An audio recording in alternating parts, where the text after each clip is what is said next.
మైన నామమునకు వందనాలు స్తోత్రాలు చెల్లిస్తున్నాం. గత కాలమంతా మీరు మమ్ములను కాచి కాపాడారు, అందుకొరకు స్తోత్రాలు. ఈ ఉదయకాల సమయంలో మొదటి ఆరాధనలో పాల్గొనే భాగ్యాన్ని ప్రభు 6:30 గంటలకే మీ సన్నిధికి వచ్చే భాగ్యాన్ని మాకందరికి అనుగ్రహించారు, మీకు స్తోత్రాలు. ఇదిగో కొంతమంది ఆలస్యంగా ఎంచుకుంటున్నట్టు మీరు అలా ఉండకండి అని చెప్పిన మాటను కాస్త గట్టిగా పట్టుకుని మీ మాటకు భయపడి, మీ మాటకు లోబడి, మీ వాక్యానుసారముగా జీవించే కృప దయచేయమని ప్రార్థన చేస్తున్నాను. పండెందుకు తిన్నావు అని అడిగితే అవ్వమ్మ మరి సాతాను మీద పెట్టినట్టు, ఆదామేమో అవ్వమ్మ మీద పెట్టినట్టు నేను వాళ్ళ కోసం లేట్ అయ్యాను, వీళ్ళ కోసం లేట్ అయ్యాను, వీళ్ళ కోసమే అలా చేశాననే కుంటి సాకులు వెతుక్కోక తండ్రి, యథార్థమైన మనసుతో ప్రభా సత్యమైనటువంటి మార్గంలో ప్రయాణం చేయటానికి సహాయం చేయమని మీ సన్నిధిలో ప్రార్థిస్తున్నాను. అలాగే అనూష తల్లి కొరకే ప్రార్థిస్తున్నాం. చాలా ప్రమాదమైంది, ఎట్టకేలకు నాయన పర్వాలేదు అని తెలిసిన తర్వాత కాస్త ఊపిరి పీల్చుకున్నాం. మరి ఆ స్థితి చిన్న వయసులో మరి భార్యాభర్తల మధ్య కానీ కుటుంబ సభ్యుల మధ్య కానీ ఎందుకు సమస్యలు తలెత్తుతున్నాయో మాకు తెలియదు, ఎందుకు అలా ప్రేరేపిస్తున్నాయో మాకు తెలియదు. అపవాది కుటుంబాలను పట్టి పీడించేస్తున్నాను. అయినా మనుషులు నీకు దూరం అవటం వల్ల, నీ ఆత్మకు దూరం అవటం వల్ల, నీ ఆత్మ కార్యములు జరిగించకపోవటం వల్ల, నీ పరిచర్య చేయకపోవటం వల్ల, నీకు ప్రార్థనలు చేయకపోవటం వల్ల, నీకు ప్రథమ స్థానం ఇవ్వకపోవటం వల్ల, ఒకవేళ అపవాది కుటుంబాల మధ్యలో గొడవలు పెడుతున్నాడేమో, అపవాది కుటుంబాల మధ్యలో చిన్నాభిన్నం చేస్తున్నాడేమో, అలాంటి పరిస్థితులన్నింటినీ కూడా విడిపించండి. ఇదిగో రక్షణ పొందిన బిడ్డలు కూడా కొంతమంది మద్యాన్ని సేవిస్తున్నారని, కొంతమంది జోదానికి వెళ్తున్నారని, కొంతమంది ప్రార్థన లేకపోతే ఎక్కడికెక్కడికో తిరుగుతున్నారని, కొంతమంది ఊరికి 24 గంటలు సెల్ ఫోన్తోనే ఉన్నారని, కొంతమంది పిల్లలు తల్లిదండ్రుల మీద తిరుగుబాటు చేస్తున్నారని, తల్లిదండ్రుల మాటే వినటం లేదని, ఇలాంటి మాటలు నీ పిల్లలకు సంబంధించి వినపడకూడదు నాయనా. మేము నీ పిల్లలం, నీ జనం, నీ సొత్తైన ప్రజలుగా చేయబడ్డాం. మీకు మాత్రమే భయపడాలి, మీకు మాత్రమే మా పరిశుద్ధత పవిత్రత తెలియాలి నాయన. అలాంటి భక్తి చేయుటకు పిల్లలందరికీ మీరు నేర్పించండి. యథార్థంగా 4 రోజులు బ్రతికినా చాలు తండ్రి. భూమి మీద యేసయ్య మీరు 33.5 సంవత్సరాలు జీవించారు. ఇదిగో స్టెఫను కొంతకాలమే జీవించాడు, మధ్యలో చనిపోయాడు. కానీ స్టెఫను కొన్ని లక్షల మందికి ఇన్స్పైర్ అయ్యాడు, స్ఫూర్తిదాయకంగా నిలిచాడు. అలాగున్న మా లైఫ్ ప్రభు, మా జీవితాలు అనేక మందికి స్ఫూర్తిదాయకం అగునట్లుగా సహాయం చేయండి. ప్రతి కుటుంబంలోనూ మీరే ఉండాలి. అదే మారుగా మరి గాలయ్య గారి కొరకు కూడా ప్రార్థిస్తున్నాం.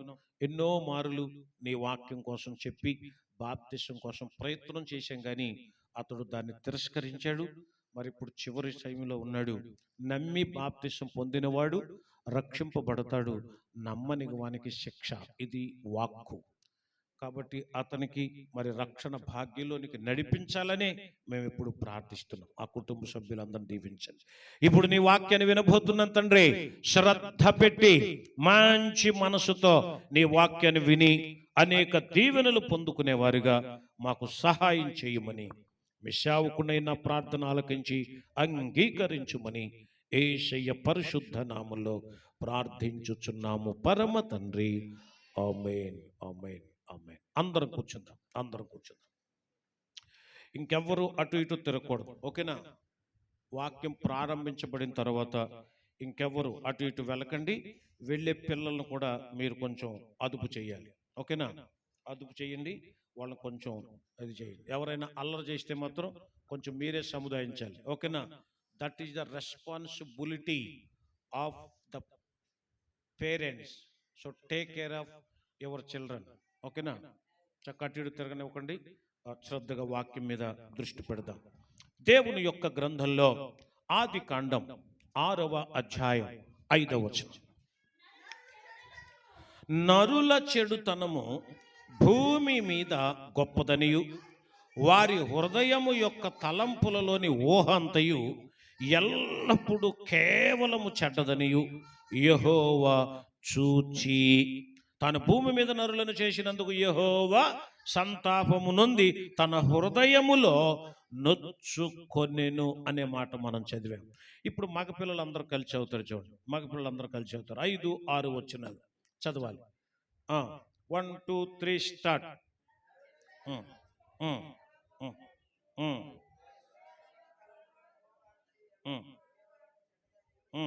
చూచి తన భూమి మీద కాదు, తాను భూమి మీద చేసినందుకు నొచ్చుకొనెను. ఈ మాట బైబిల్లో చాలా చక్కగా రాశారు. గత ఆదివారం మనము తనము అనే దాని గురించి చాలా మంచి పాఠాలు నేర్చుకున్నాం కదా. Especially financial management, financial crisis ఎలాగ అధిగమించాలి అనే దాని గురించి, మనుషులలో ఉండేటువంటి ఆర్థిక పరమైన కొన్ని తనములు, అంటే 3 తనముల గురించి గత ఆదివారం మనం నేర్చుకున్నాం. చెప్తారా? 1 పొదుపుతనం, 2 పిసినారితనం, 3 దోభరతనం. చాలా మంచి పాఠం అది. మరల వినాలి, మరల నేర్చుకోవాలి. పొదుపుతనం అంటే డబ్బులను చక్కగా కూడబెట్టుకుని, ఎస్పెషల్లీ స్త్రీ గురించి, గుణవతి అయిన భార్య గురించి బైబిల్లో చెబుతూ, బైబిల్ స్త్రీగా పిలువబడి మందిరానికి వెళ్తున్న ప్రతి స్త్రీ కూడా ఎవ్వరికీ తెలియకుండా కూడబెట్టాలి, పోగు చెయ్యాలి. దీన్ని ఏమన్నారు? పొదుపు అన్నారు. అలా పొదుపు చేసి ఏం చేస్తుందంట? అమ్మగారింటికి పంపదో, పోగు చేసి ఏం చేస్తుందంట? మాట్లాడటం లేదు మీరు. అంటే కొంతమంది అలా చేసేవాళ్ళు ఉన్నారు కదా. పోగేసి, భర్త తెలియకుండా పోగేసి, ఇంట్లో తెలియకుండా ఎవరికి పోగేసి, వాళ్ళ అమ్మగారి ఇంటి దగ్గర నుంచి మళ్ళీ పంపించినట్టు మళ్ళీ రివర్స్ మళ్ళీ రివర్స్ చేసేవాళ్ళు కొంతమంది లేకపోలేదు. అలా కాదు. నీ సంపాదన, నీ పొదుపు నీ భర్తకు, నీ ఇంటి వారికి ఏమవ్వాలి? అది ఉపయోగపడాలి. అది పొదుపు అంటే. ద్రాక్ష తోట ఒకటి ఖచ్చితంగా నాటించాలి అనే మాట గతంలో మనం నేర్చుకున్నాం. మీరు ఆ సందేశాన్ని కూడా మరలా మీరు చూడొచ్చు అనమాట. రెండవది చెప్పాలి, పిసినారితనం. దేవుడికి ఇచ్చే విషయంలో కానీ, ప్రార్థన విషయంలో కానీ, టైమింగ్ విషయంలో కానీ మీరు పిసినారులుగా ఉండకూడదు. ఎస్పెషల్లీ టైం గురించి మనం మాట్లాడుకుంటే 6:30కి మన ప్రార్థన. ఎన్ని గంటలు ముగిస్తాం? 8:30కే అంటున్నాం. ఒకసారి 8:45 అలాగవుతుంది. అంటే ఎన్ని గంటలు అనమాట మాట్లాడాలి? మీరందరూ చెప్పండి అమ్మా. ఎన్ని గంటలు? 2 అవర్స్ కదా. అంటే 120 నిమిషాలు మాట్లాడాలి మీరు. ఎన్ని నిమిషాలు? 120 నిమిషాలు. 120 నిమిషాలు ఆరాధనకి మీరు ఇవ్వాలి. మీ టైం మీరు ఇవ్వాలి. 120 నిమిషాలు ఇవ్వాలి మీరు. మరి ఇప్పుడు 7 గంటలకు వచ్చిన వాళ్ళు ఎన్ని నిమిషాలు దొబ్బేశారు? అంటే ఎన్ని నిమిషాలు దొంగిలించారు? మాట్లాడాలి మీరు. వీళ్ళందరూ దొంగలే, వీళ్ళందరూ పిసినారు వాళ్ళే. లేటుగా వచ్చిన వాళ్ళు, అంటే కొన్ని పనులు లేకపోతే కొంచెం డ్యూటీ చేసేవాళ్ళు, వ్యాపారం చేసేవాళ్ళు, వాళ్ళ టైం చూసుకొని చక్కగా వస్తారు. అలాంటి వాళ్ళ గురించి కాదు నేను అనేది. ఎస్పెషల్లీ కొంతమందిలో మీరు మరి పిసినారితనమే కదా. అది పిసినారితనమే కదా. దశంభాగం ఇవ్వాలి. 10 రూపాయలు సంపాదించావు, 1 రూపాయి ఖచ్చితంగా ఇవ్వాలి కదా. అది ఇవ్వలేదు అంటే నువ్వేం చేస్తున్నట్టు అనమాట? పిసినారితనం. ఇది ఉండకూడదు. మూడోది దోబరతనం అంటే మనకి ఎస్పెషల్లీ దారిద్ర రేఖకు దిగువనున్న ఎక్కువ మందికి బడా ఎక్కువ అన్నాడు ఒక ఆయన. నేను అనలేదు, ఒక ఆయన బడాయి అన్నాడు. సంపాదన తక్కువ, ఖర్చు పెట్టడం ఎక్కువ. మనం పేదవాళ్ళం అలాగే చెప్పుకోవాలి. మాకు ఆర్థిక పరిస్థితులు ఏం బాగోవండి, మీలాగా మేము ఉండలేమండి చెప్పుకోవాలి, తప్పేం లేదు. వాళ్ళకి ఏదో పులిని చూసి నక్క వాతలు పెట్టుకున్నట్టు మనం ఏం చేస్తాం కదా. ఉన్నది చక్కగా చెప్పుకోవాలంతే. నేను మీటింగ్స్కి వెళ్ళేటప్పుడు, అయ్యగారు మీరు కారులో వస్తున్నారా? ఎలా వస్తున్నారు అని అడుగుతారు నన్ను. మనకి కారు లేదు కదా, తీసేపోయారా అంటాడు ఒక్కొక్కడు. ఫేస్బుక్లో మన ఫోటో చూసి 4 కార్లు ఉన్నాయి అనుకుంటున్నారు నాకు. అసలు మనకు ఒక ఆటోనే లేదు, నేను చెప్తాను, మేము మందిరం కట్టుకుంటున్నాం. ఇది వరకు నేను చాలా సంస్థల్లో పనిచేశాను, చాలా చోట్ల బైబిల్ కాలేజీలు అక్కడిక్కడ పనిచేశాను. ఇప్పుడే ఒక సంవత్సరం క్రితం మాత్రం ఒక సంఘాన్ని స్వతంత్రంగా మేము ప్రారంభించాం. అది మందిరం నిర్మాణంలో ఉంది, అది ఇంకా అవ్వలేదు. ఏదో తోచింది తల ఒక రూపాయి ఇచ్చారు. ఎవరైనా సహాయం చేసిన కొలది మెల్లమెల్లగా పనులు అవుతున్నాయి. దేవుడు మాకు ఇచ్చిన దాన్ని బట్టి మేము అలా చేస్తున్నాం. కాబట్టి ఇదైతే తప్ప ఇక వేరే దాని మీద మేము కాన్సన్ట్రేషన్ చేయలేము అని నేను చెప్తాను. చాలా మందికి చెప్తాను. బాప్టిస్ట్ చర్చ్ వాళ్ళు పిలిచారు నన్ను. వాళ్ళు షూట్ వేయాలి. వాళ్ళు పిలిస్తే ఏం చేయాలి? షూట్ మీద వెళ్ళాలి వాళ్ళ దగ్గరికి. అలాగైతేనే వాళ్ళు అలౌ చేస్తారు. నేను అక్కడికి వెళ్ళిన తర్వాత ఏంటి పాస్టర్ గారు, ఏంటి ఇలా వచ్చారేంటి అన్నాడు ఆయన. స్టేజ్ మీదకి మామూలుగా మంది వైట్ అండ్ వైట్ కదా, వెళ్ళిపోతే అదేంటి అలా కాదు, ఒకసారి ట్రెండ్ అని ఆయన కోట్ ఒకటి తగిలిచ్చాడు నాకు. ఏ అని అంటే వాళ్ళ రూల్ అదంతే, వాళ్ళ రూలు. బాప్టిస్ట్ చర్చ్ వాళ్ళకి కొన్ని చర్చెస్లో చాలా నిష్టగా ఉంటారనమాట. అప్పుడు అది తగిలించుకుని చెప్పాను నేను. ఆ రోజు అది తగిలించుకుని చెప్పాను. అది చూసే వాళ్ళకి ఆహా ఓహా అని ఉంటుంది, కానీ మనకు కొంచెం ఏదో ఎప్పుడో ఒకసారి వేస్తాం కాబట్టి అది కొంచెం ఇబ్బందిగానే ఉంటుంది కదా, అలాగనమాట.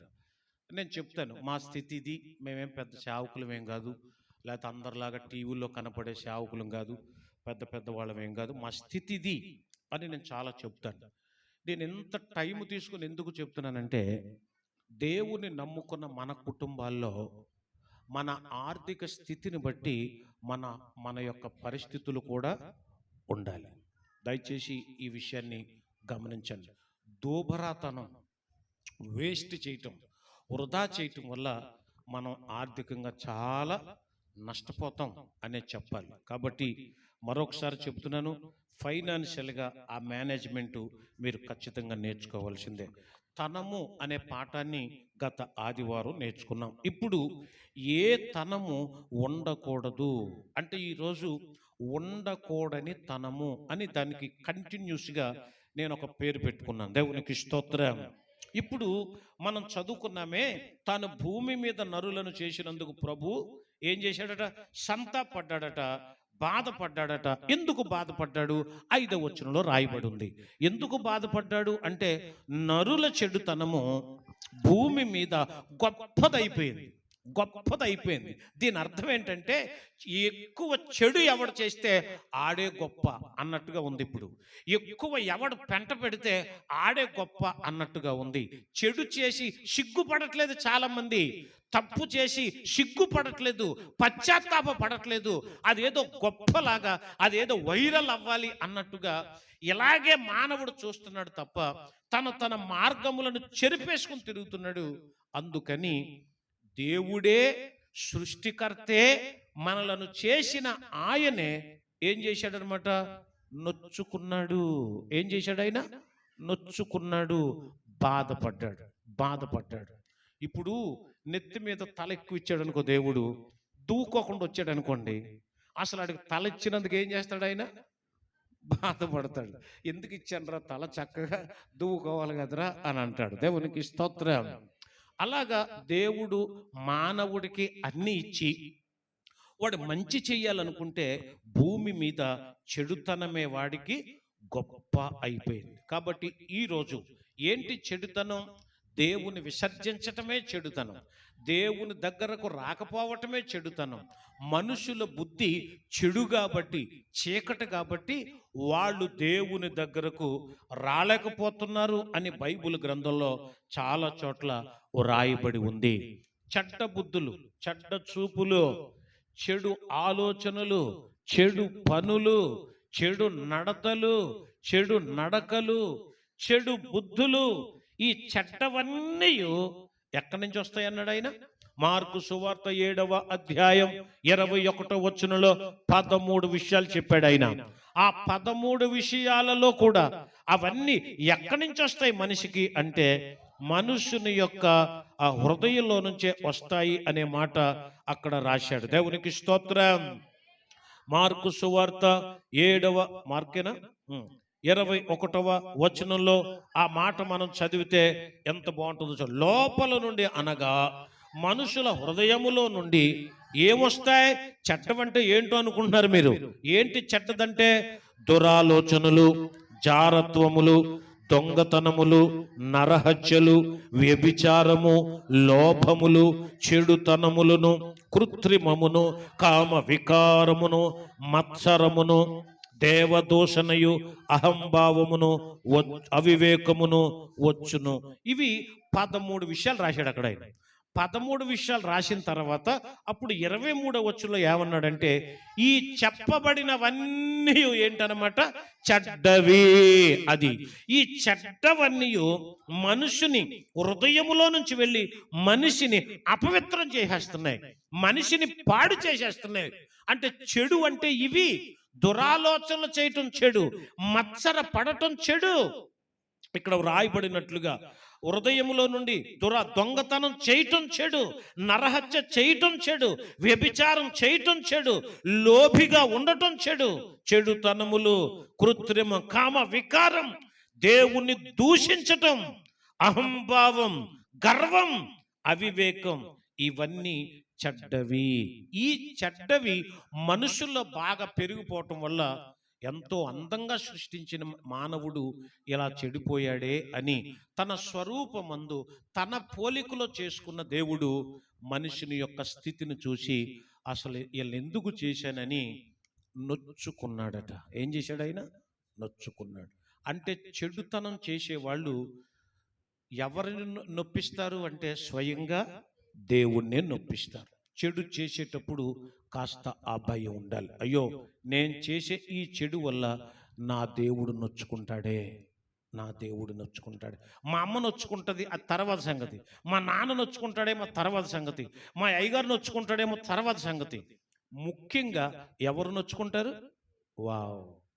చెడు చేయకపోవటానికి యోసేపుకున్న ఒకే ఒక కారణం ఏంటంటే, యెహోవాకు విరోధంగా నేను చేయలేను. ఈ చెడు నేను చేయను. ఎందుకు చేయను? మీ మేనేజర్ లేడు, అది బాగానే ఉంది. ఇంట్లో ఎవరు లేరు, అది బాగుంది. కానీ దేవుడున్నాడే, ఆయన దృష్టిలో అది చెడు గనుక నేను చెడ్డ పని ఏది చేయనన్నాడు. గట్టిగా చప్పట్లు కొడుతూ ఒకసారి దేవుని నామాన్ని మహింపడదాం. హల్లెలూయా.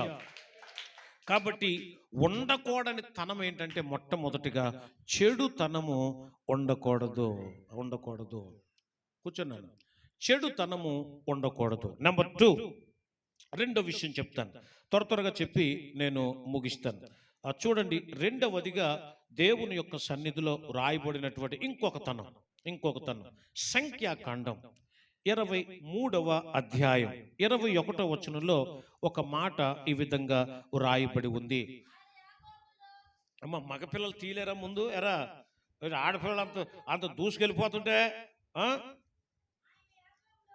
అది ఆయన 21వ వచనం చదువుతున్నావా? చదువు. ఆయన యాకోబులో ఏ దేశము కాదో ఏ దోషమునో కనుగొనలేదో. అంటే పురుషులు కాబట్టి నేను హెల్ప్ చేస్తున్నాను. అలాగే ఇశ్రాయేలులో ఏ వంకరతనమును చూడలేదో అతని దేవుడైన యెహోవా అతనికి తోడై యుండును. దేవునికి స్తోత్రం. తోడై యున్నాడు, ఉండును కాదు, తోడై యున్నాడు అనే మాట రాయబడింది.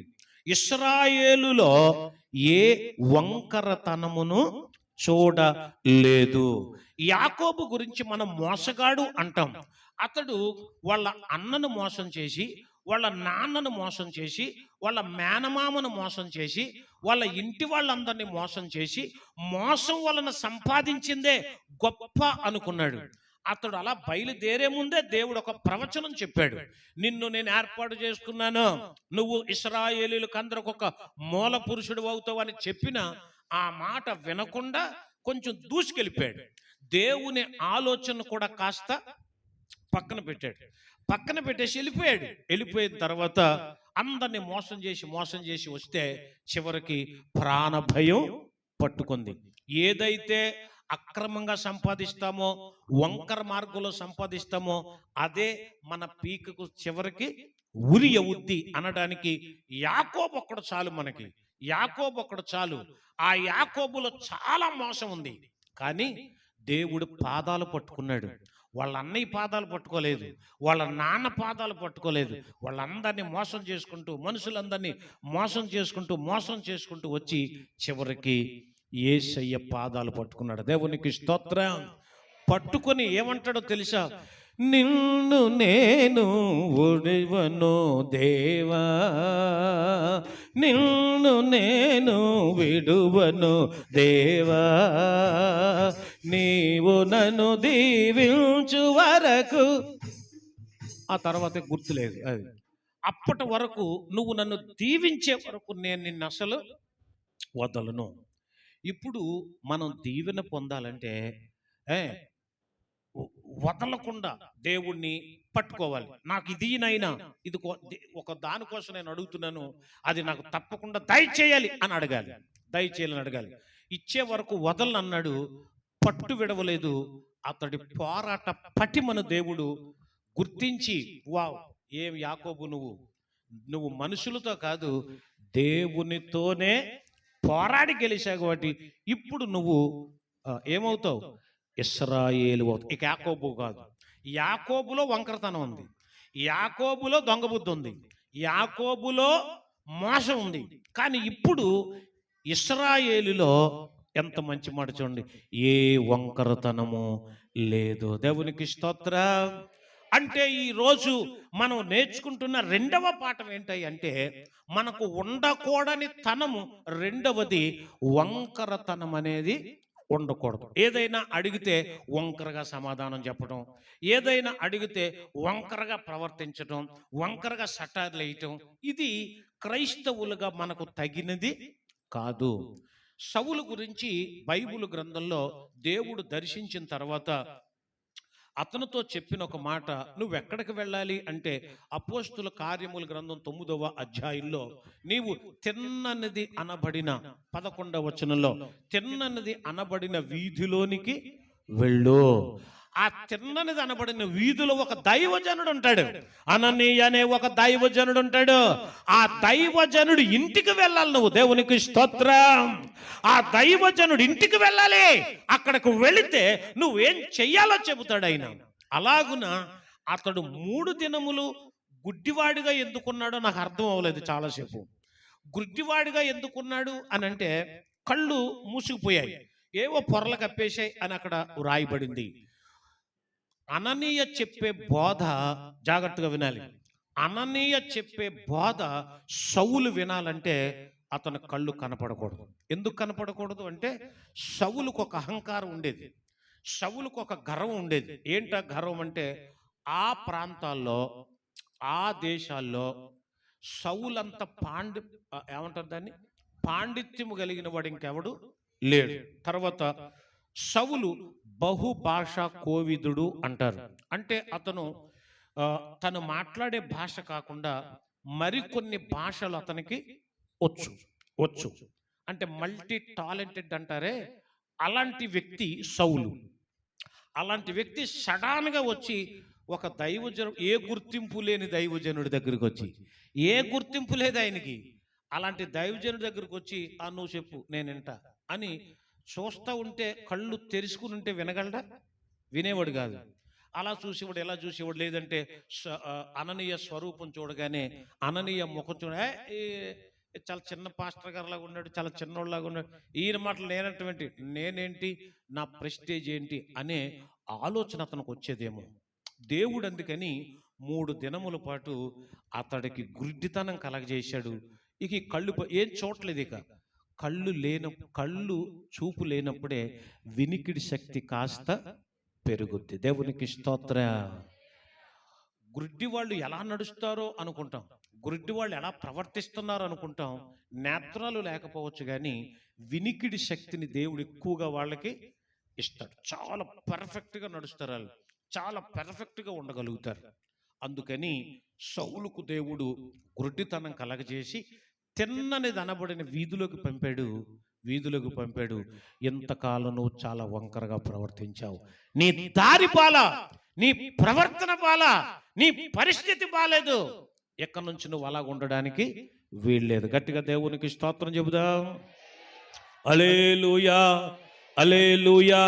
కాబట్టి ప్రియులరా, గతంలో ఒకవేళ వంకరగా ప్రవర్తించామేమో, ఇప్పుడు దేవుణ్ణి నమ్ముకున్న తర్వాత నీకు ఉండకూడని రెండవ తనము ఏంటంటే వంకరతనం అనేది నీకు ఉండకూడదు. దేవునికి స్తోత్రం. హల్లెలూయా.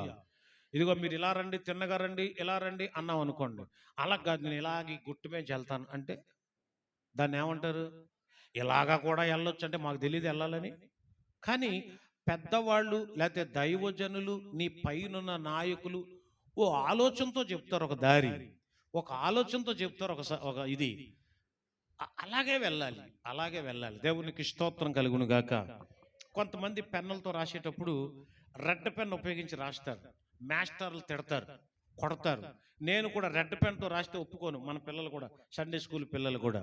ఎందుకంటే దానికి ఒక ఇది ఉంది, దానికి ఒక థీరీ ఉంది. రెడ్ పెన్ ఎక్కడ వాడాలో అక్కడే వాడాలి, బ్లూ పెన్ ఎక్కడ వాడాలో అక్కడ. పెన్ థీరీ అంటారు దీన్ని, కలము శాస్త్రం అంటారు దీన్ని.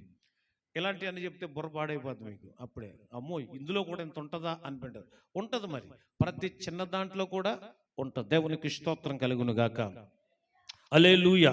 కాబట్టి రెండవదిగా ఉండకూడని తనం ఏంటంటే, ఒకటి వంకరతనం ఉండకూడదు. గట్టిగా దేవునికి స్తోత్రం చెబుదాం. హల్లెలూయా, హల్లెలూయా. నీ ముక్కు ఎదురు అంటే మీరు వెంటనే ఏళ్ళు ఎలా కడతారు, ఎలా చూపిస్తారు? మీరు మీ ముక్కు ఎక్కడుందా అంటే ఎలా చూపిస్తారు? అలా కాదు, ఒకడు ఎలా తిప్పుతున్నాడు అనుకోండి, దాన్ని ఏమంటాం? మాట్లాడటం లేదు మీరు. ఎలా తిప్పుతున్నాడు అనుకోండి, ఏమంటాం దాన్ని? అది. అలాంటి వంకరతనం ఈరోజు దేవుడు తొలగించునుగాక. హల్లెలూయా. ఇది రెండవది. ఇక మూడవది దేవుని యొక్క పరిశుద్ధ గ్రంథంలో, ఇది అందరికీ వర్తిస్తుందేమో. ఆడపిల్లలు, మగపిల్లలు, యవ్వనస్తులు అందరూ కలిసి చదివేలు ఒకేసారి చదవాలి. అందుకని రెఫరెన్స్ కూడా నేను ఒకేసారి చెప్తాను. ఓకేనా? మీరు బైబిల్ తీశారా? ఇప్పుడు సామెతల గ్రంథం తీయండి. తీశారా? చెప్పాలి. సామెతల గ్రంథం తీయాలి. తీసిన తర్వాత మీరు ఒకే ఒక వచనం అందరూ చదవాలి. చదవండి. ఇప్పుడు 15వ వచనం. అదే 19వ అధ్యాయం అన్న తర్వాత మళ్ళీ ఎక్కడెక్కడ తిప్పుతున్నారు ఇది? నేను ముందు అధ్యాయం ఎందుకు చెప్పానా? అధ్యాయం చెప్పలేదా? సారీ. 19వ అధ్యాయం తీయండి. ఆగండి, తీనివ్వండి, అందరం తీనివ్వండి. 19వ అధ్యాయం తీయండి. సామెతల గ్రంథం 19వ అధ్యాయం తీయండి. 19వ అధ్యాయంలో ఇప్పుడు 15వ వచనం త్వరగా చదవండి.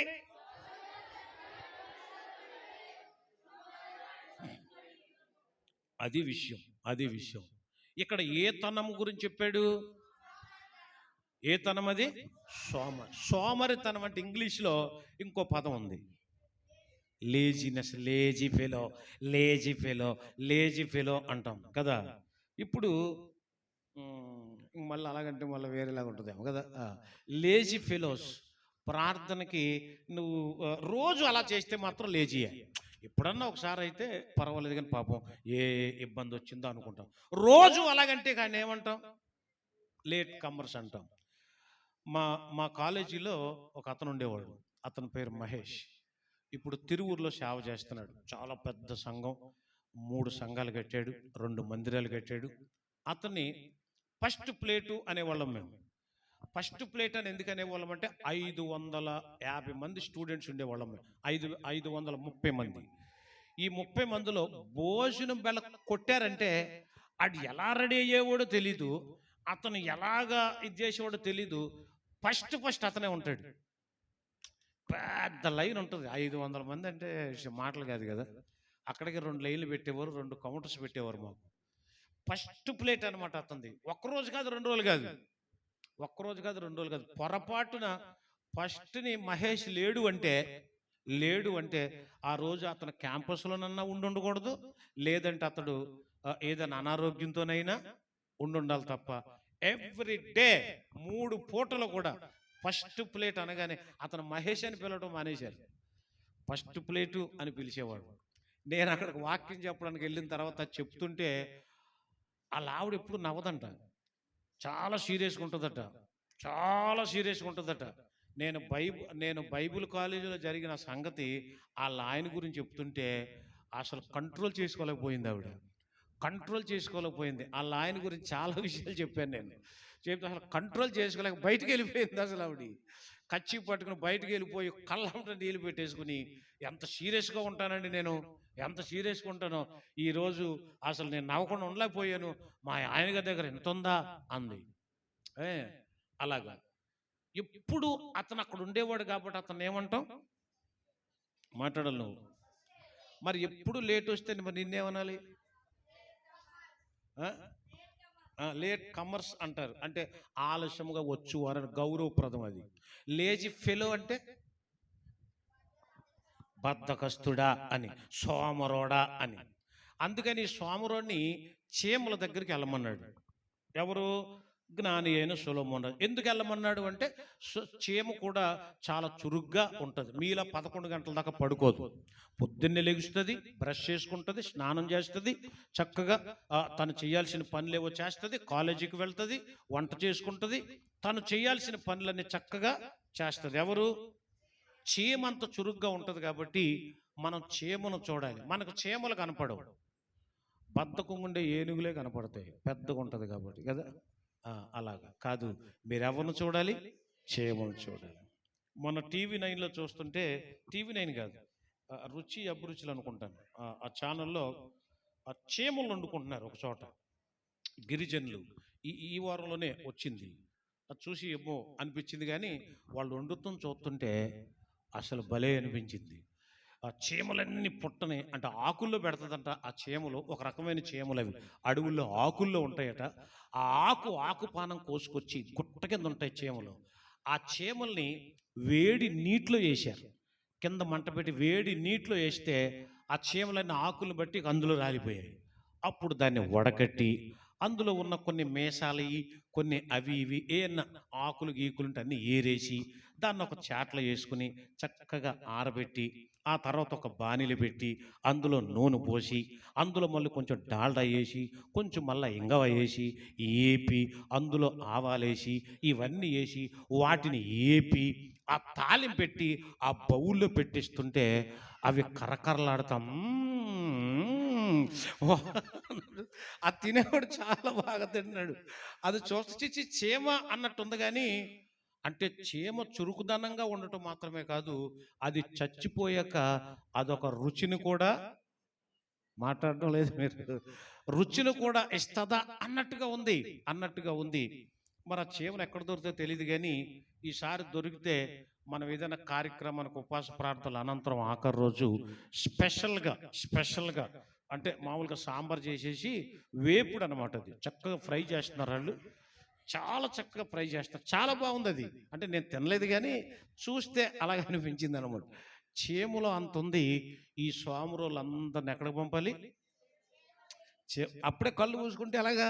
ఈసారి అదే పెడతాం, ఈసారి వచ్చే మనకి ఉపవాస ప్రార్థనలకి. కాబట్టి మనిషికి ఉండకూడని మూడవ తనం ఏంటంటే సోమరితనము. నెంబర్ 4, ఇంకొక 2 విషయాలు చెప్పి ప్రార్థన చేస్తాను. ఇంకొక 2 విషయాలు చెప్తాను. 4వది 2వ తిమోతి పత్రిక 1వ అధ్యాయం 7వ వచనం. 2వ తిమోతి పత్రిక, దేవుడు మనకు శక్తియు ప్రేమయు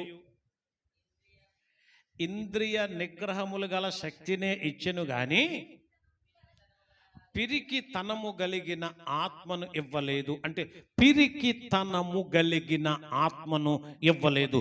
ఎందుకు ఇవ్వలేదు అంటే మనిషికి పిరికితనము అనేది అస్సలు ఉండకూడదు. దేవునికి స్తోత్రం.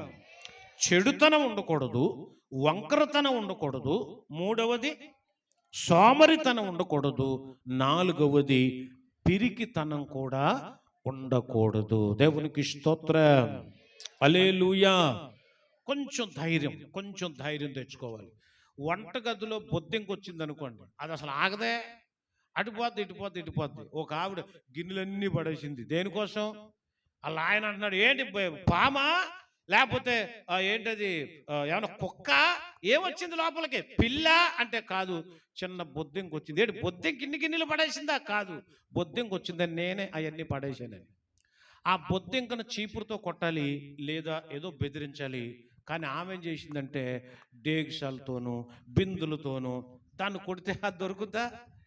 అది దొరుకుద్దా? దొరకలేదు. అలాగే వెళ్ళిపోతుంది అంతే. అంటే ఎందుకంటే పిరికితనం. కొన్నిసార్లు ఆ పిరికితనం మనలను ఆర్థిక పరిస్థితులకు భయపడేలా చేస్తుంది.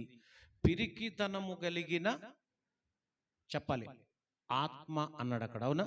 పిరికితనము కలిగిన ఆత్మను దేవుడు ఇవ్వలేదు. ఇప్పుడు ఇల్లంతా అప్పులతో నిండిపోయింది. ఇక నా వల్ల కాదు అనే పరిస్థితి వచ్చింది. ఈ పిరికితనం కలిగిన ఆత్మను దేవుడు ఇవ్వలేదు అంటే నువ్వు ధైర్యంగా ఉంటావు అంతే. నువ్వు ధైర్యంగా ఉంటావు. దేవుడు ప్రతి సమస్యకు ఒక పరిష్కారం ఇస్తాడు అంతే. దీనికి ఒక భక్తుడు ఒక మాట చెప్పాడు. తాళం కప్పను తయారు చేసేవాడట, వెంటనే దానికి ఒక 3 తాళపు చెవులు కూడా తయారు చేస్తాడు. ఒకటి పోయింది అనుకోండి, ఇంకోటి ఉంటుంది. ఏమవుతుంది? అది కూడా పోయింది అనుకోండి, ఇంకోటి ఉంటుంది. అలా ఏదో ఒక ఆప్షన్ ఉంటుంది. అది ఆ కంగారులో మనం ఆలోచించకుండా ఇక ఇది నా వల్ల కాదు, ఏదో ఒకటి అయిపోద్ది, ఇక నేను భరించలేను, అవమానం తట్టుకోలేను అని బలవన్మరణానికి పాలుపట్టము, లేకపోతే ఆ అప్పులకు తట్టుకోలేక ఒకసారి విజయవాడలో జరిగిన విషయం నేను చాలాసార్లు చెప్తూ ఉంటాను. శ్రీకాకుళం దగ్గర విజయనగరం దగ్గర నుంచి వచ్చి విజయవాడలో ఒక రూమ్ తీసుకుని ఒక ఫ్యామిలీ 3 పిల్లలతో కూల్ డ్రింక్స్ తెచ్చుకుని ఆ పిల్లలకు కూడా తెలియకుండా పాపం అందులో మందు ఒకటి కలిపేసేసి వాళ్ళు తాగి చనిపోయారు. మొత్తం అందరూ చనిపోయారు. పిల్లలు త్వరగా చనిపోయారు. ఆ తర్వాత ఎంత చేపు తలుపు కొట్టినా తీయట్లేదంటే వాళ్ళందరూ కూడా అప్రమత్తమే మళ్ళీ వెళ్ళారు. ఆ తర్వాత హాస్పిటల్కి వెళ్ళిన తర్వాత వాళ్ళు కూడా చనిపోయారు. ఎందుకు ఇలా జరిగిందని ఎంక్వైరీ చేస్తే అప్పులు బాగా ఎక్కువైపోవటం వల్ల తట్టుకోలేక అలాగా అయిపోయారు అని. కానీ దేవుడి చేతికి మనం అప్పగించి, అంటే ధైర్యము కలిగిన ఆత్మను దేవుడిచ్చాడు. దేవునికి స్తోత్రం చెప్పండి. జీరో స్థితిలో నుంచి దేవుడు హీరో స్థితిలోకి తేవాలంటే దేవుడు ఇచ్చిన ఆ ధైర్యం అనే ఆత్మను మనందరం కూడా పొందుకోవాలి. దేవునికి స్తోత్రం. మనిషికి పరిష్కారం లేని సమస్య అంటూ ఏది భూమి మీద ఉండదు. ఆ పరిష్కారాన్ని ఎత్తుక్కునే క్రమంలో మనం ఫెయిల్ అవుతాం అంతే. ప్రతి సమస్యకు పరిష్కారం ఉంటుంది, ప్రతి దానికి పరిష్కారం ఉంటుంది. దాని వెంబడి వెళ్ళాలి. అది ఒకవేళ ఆలస్యంగా దొరకవచ్చు, త్వరగా దొరకవచ్చు, ఇలాగా చేయొచ్చు. ఒక తల్లి ఒక మాట చెప్పారు ఈ మధ్యన, నాకు భలే మంచిగా అనిపించింది. ఇబ్బంది పడిపోతుంటే, ఒక కుమార్తె ఇబ్బంది పడుతుంటే వాళ్ళ అమ్మగారు చెప్పింది, అమ్మ యెహోవా ఆశీర్వాదం ఏమిస్తుంది? మాట్లాడడం లేదు మీరు. యెహోవా ఆశీర్వాదం ఐశ్వర్యం ఇస్తుంది అంతే. ఇది గట్టిగా నమ్మాలి మనం అంతే. ఐశ్వర్యం దేవుడే ఇస్తాడు అనే మాట ధైర్యం పుట్టించాలి. పరిష్కారం దేవుడు ఇస్తాడు అనే మాట ధైర్యం పుట్టించాలి. పిరికితనంతో ఉండదు. ఏమైపోద్దో ఏమీ అవదు, నీ ఆందోళన తప్ప ఏమీ అవదంతే. అందుకని నిశ్చయంగా మనం చక్కగా ఉండాలి.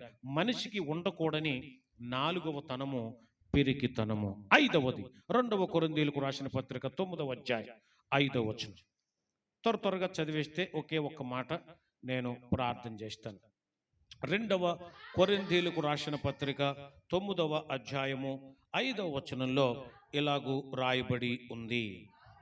కావున లోగడ ఇచ్చెదమని మీరు చెప్పిన ధర్మము పిసినితనముగా ఇయ్యక ధారాళముగా ఇయ్యవలనని చెప్పి సహోదరులు మీ యొద్దకు ముందుగా వచ్చి దానిని జమ చేయుటకై వారిని హెచ్చరించడం అవసరమని నేను తలంచితిని. పౌలు కొరింథీయులకు చెబుతున్నాడు, మీరు గతంలో దేవుడికి ధర్మం చేస్తానని చెప్పారు, మీరు ఇలాగిస్తామని చెప్పారు, ఇంత ధారాళంగా ఉంటాము అని చెప్పారు. మాట ఇచ్చిన తర్వాత తీరా అవి దగ్గరకు వచ్చేసరికి మీలో చాలా మంది పిసినితనంగా ఉంటున్నారు. అది అస్సలు మంచిది కాదు. అందుకని నేను మీ దగ్గరకు కొంతమందికి పంపించి, లేకపోతే నేనే ముందుగా వచ్చి దానిని మీ దగ్గర నుంచి తీసుకుని జమ చెయ్యాలని వాళ్ళని హెచ్చరించడం అవసరమని నేనేమనుకుంటున్నాను, తలంచాను, ఆలోచిస్తున్నాను నేను. ఎందుకంటే ఇచ్చే విషయంలో పిసినితనముగా మనము ఉండకూడదు. ఇది దేవుడికి ఇచ్చే విషయంలో కూడా, దేవుని యొక్క సన్నిధిలో ఎదిగే విషయంలో కూడా పిసినితనముగా ఉండకూడదు. అప్పుడు దేవుడు మనకు ధారాళంగా ఇస్తాడు. దేవునికి స్తోత్రం. హల్లెలూయా, హల్లెలూయా. దేవుడు ఒకరోజు ఓ సంఘానికి వచ్చాడట. వచ్చి అందరికి డబ్బులు ఇవ్వాలనుకున్నాడు. ఆ రోజు అందరికి డబ్బులు ఇవ్వాలనుకున్నాడు. ఇస్తే ఆయన దగ్గర చాలా కట్టలు ఉన్నాయట. వావ్, దేవుడు ఎంత మంచి దేవుడు, ఈరోజు అందరికి డబ్బులు ఇచ్చేస్తాడు, ఈ రోజుతో దరిద్రం అంతా పోద్దు మనకి అని అనుకున్నాడట. అనుకున్నారట జనం అందరూ. అనుకున్న తర్వాత ఆయన వచ్చి ఒకరికేమో ₹1,00,000, ఒకరికేమో 10 లక్షలు, ఒకరికి 15 లక్షలు, ఒకరికేమో 10 రూపాయలు, ఒకరికేమో అలా, అంటే వాళ్ళ రేంజ్ని బట్టి ఇచ్చాడు అనమాట. ఒకరికైతే ₹100 ఇచ్చాడట, ఒకరికైతే ₹5 ఇచ్చాడట, ఒకరికైతే ఏమంటారు 100 కాగితాలు ఇచ్చాడు, ఒకరికి ₹5 ఇచ్చాడు, ఒకరికి ₹10 ఇచ్చాడు, ఒకరికి 10 పైసలే ఇచ్చాడు. వాళ్ళందరూ కూడా అదేంటి దేవుడు అన్నప్పుడు అందరికి సమానమే కదా, అలా చేయాలి కానీ ఏంటి దేవుడు ఇలా చేశాడేంటి, అలా చేశాడు ఏంటంటే, దేవుడట బైబిల్లో ఉంది దేవుడు కానుక పెట్టి దగ్గర కూర్చొని చూస్తాడట. ఆయన చూస్తాడట. ఏం చూస్తాడు? ఎవరెంత. నేను చూడండి అలాగా, మళ్ళా నేను చూస్తే మళ్ళీ మీరు ఎక్కడ ఇబ్బంది పడతారని కొంతమంది మనం చూడం. కానీ దేవుడు చూస్తాడట. ప్రభు దగ్గరుండి, కానుక పెట్టి దగ్గరుండి చూస్తాడట. జీవితాంతం కూడా అదే ₹10 వేస్తుంది అనుకోండి ఒక ఆవిడ. ఆయన వచ్చి డబ్బులు ఇవ్వాలనుకున్నప్పుడు ఏమి ఇవ్వాలి? ఆయన చెప్పాలి. ఆడికి అర్థమైపోయింది, ఓహో నేను వేసింది మరలా దేవుడు నాకే ఇచ్చాడు, ఆ 10కు ఒక 10 అంతలు వేసి ఒక 100 ఇచ్చాడు నాకు అనుకున్నాడు అనమాట. అలాగా. ఎందుకంటే ఒక సందా పెట్టి దగ్గర ఉన్నప్పుడే కదా ఒక విధవరాలు తనకున్న జీవనమంతా వేసిందని ప్రభు చెప్పాడే, అదే వాక్య ఆధారం. అక్కడుండి ప్రతి వాళ్ళు వేసింది చూశాడు. అప్పుడు అన్నాడు, మీకందరికి ఉన్న సమృద్ధిలోంచి మీరు వేశారు, కానీ ఈమైతే తన దగ్గర ఉన్నదంతా లేమిలో తన జీవనం అంతా వేసేసింది అన్నాడు. అంటే ఆమెలో పిసినతనం లేదు అని అర్థమైంది. అందుకని ఈ 5 విషయాలు చాలా జాగ్రత్తగా గుర్తుపెట్టుకోవాలి. చెప్పండి, నేను ప్రార్థన చేస్తాను. 1, ఏది ఉండకూడదు మనకే, ఏ తనం ఉండకూడదు మనకి. ఈరోజు గట్టిగా చెప్పాలి, ఏ తనం ఉండకూడదు? చెడుతనము. 2, అమ్మా వంకరతనము. 3, ఏ తనము? సోమరితనము. 4, పిరికితనము. 5, పిసినారితనము. ఈ 5 తనములు ఉండకూడని తనములు బైబిల్ నమ్ముకునే మనందరం. కాబట్టి ఇప్పుడు మనం చేయాల్సినటువంటి ప్రార్థన, ప్రభువా చెడుతనము నాకు దూరం చేయండి, వంకరతనమును నాకు దూరం చేయండి, సోమరితనమును నాకు దూరం చేయండి, పిరికితనమును దూరం చేయండి, పిసినితనమును దూరం చేయండి, నీ బిడ్డగా చెయ్యండి అని మనందరం ప్రార్థన చేద్దాం. లేచి నిలబడండి, ప్రభు సన్నిధిలో ప్రార్థన చేసుకుందాం. హల్లెలూయా, హల్లెలూయా, హల్లెలూయా. అందరూ కూడా లేచి నిలబడాలి. ఈరోజు మనం నేర్చుకున్నటువంటి వాక్య ప్రకారంగా అందరూ లేచి నిలబడదాం. ఇదిగో ఏ తనము ఉండకూడదో దేవుడు చెబుతున్నాడు. ఏ తనం ఉండకూడదట?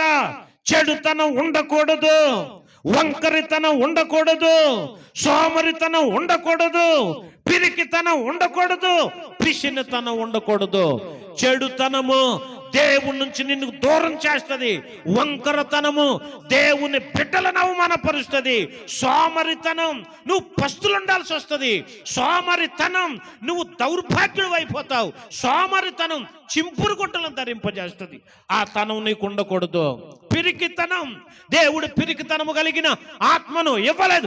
దేనికి భయపడకండి, దేనికి అభద్రత భావంతో ఉండకండి. అన్నిటికీ నా దేవుడున్నాడు. ప్రతి సమస్య నా దేవుడు చూస్తాడు. నా ప్రతి కన్నిటిని యేసయ్య తుడుస్తాడు. ఇది నమ్మండి. దేనికి భయపడుతున్నారు? అనారోగ్యాలు ఎక్కువైపోయినాయని భయపడుతున్నావా? జబ్బులు ఎక్కువైపోతున్నాయని భయపడుతున్నావా? ఆర్థిక ఇబ్బందులు ఒకదానికొకటి ఎక్కువైపోతున్నాయని ఇబ్బంది పడుతున్నావేమో. ప్రతి సమస్యకు దేవుడు విరుగుడిస్తాడు. అందుకనే ధైర్యంగా ఉండండి. అప్పులతో ఉన్న ఒక ఇంటికి దైవజనుని పంపించి కరువులో ఆ తల్లిని పోషించిన దేవుడు. బీదలైన మీరు ధన్యులు, పరలోక రాజ్యం మీది అని చెప్పాడు ఆయన. అప్పులతో మన ఊబిలో కూరుకుపోతే మన దేవుడు చూస్తూ ఊరుకుండేవాడు కాదు.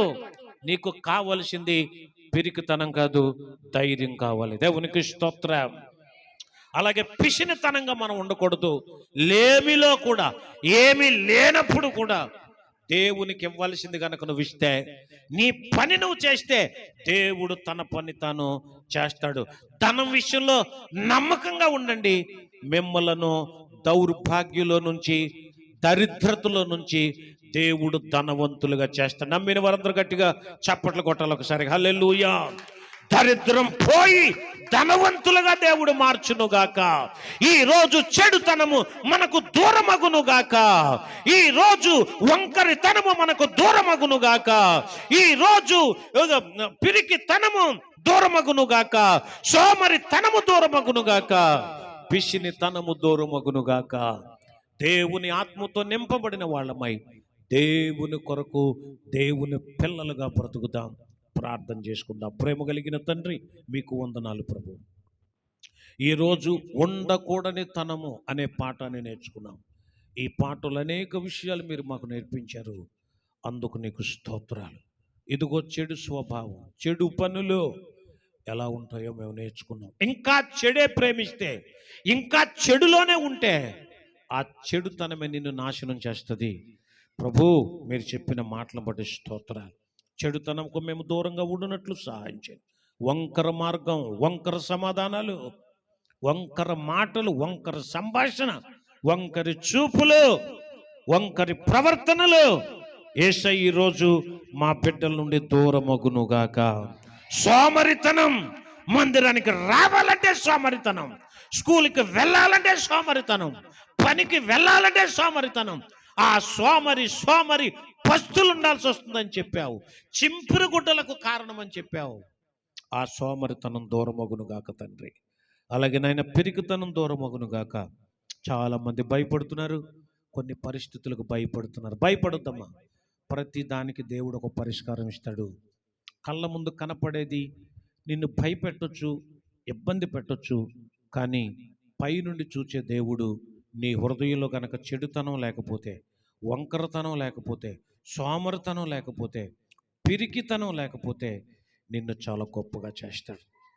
అలాగే పిసినితనంగా ఉండకండి.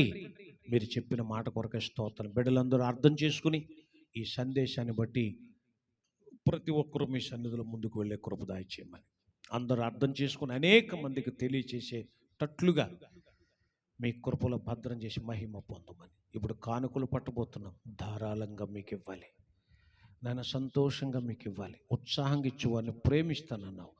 అలాగిచ్చి మీ నామానికి మహిమ తెచ్చుకుంటారని యేసయ్య పరిశుద్ధ నామములో ప్రార్థిస్తున్నాము తండ్రి, ఆమేన్. ఇది దేవునికి మనము కానుకలు సమర్పించే సమయం. మన సోదరులందరూ ఒక పాట పాడుతుండగా మనందరం కూడా కానుకలను సమర్పిద్దాం.